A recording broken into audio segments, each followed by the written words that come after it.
Hello, আসসালামু আলাইকুম। আজকে রান্না করতে এসেছিলাম রুই মাছ, আলু দিয়ে বেগুন দিয়ে ঝোল, আর ওইদিকে একটু চালতার আচার করতেছিলাম।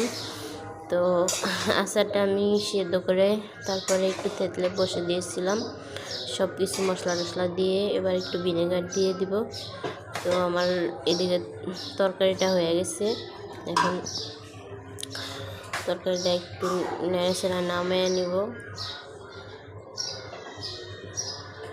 তরকারিটা একটু ঝোল ঝোল রাখবো, যেহেতু আলু দিয়ে বেগুন দিয়ে রুই মাছের ঝোল করব।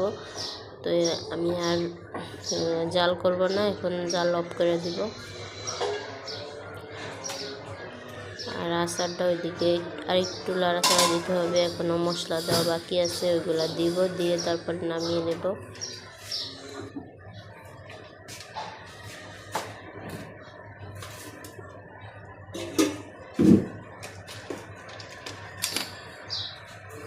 এবার তরকারিটা নামানোর পরে তারপরে আচারটাকে দিব।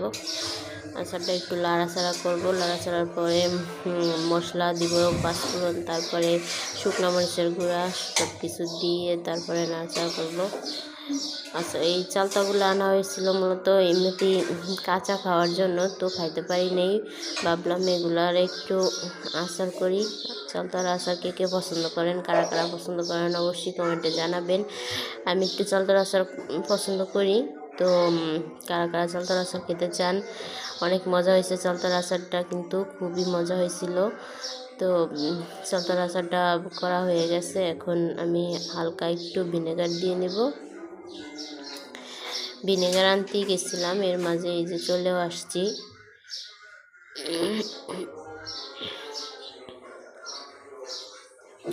ভিনেগার দিলে যেহেতু চালতার আচার বেশি দিন এমনিতেও থাকে না, এর আগের বার দিয়েছিলাম, ওইগুলো আমার সব নষ্ট হয়ে গেছিলো, তো ওগুলো ফালাইয়া দিছি।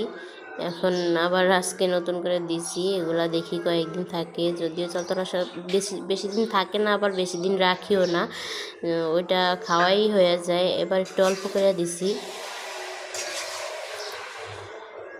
ভালো করে লাড়াচাড়া তারপরে নামিয়ে নিব। কিছুক্ষণ লাড়াচাড়া করবো, করে তারপর নামিয়ে নেব।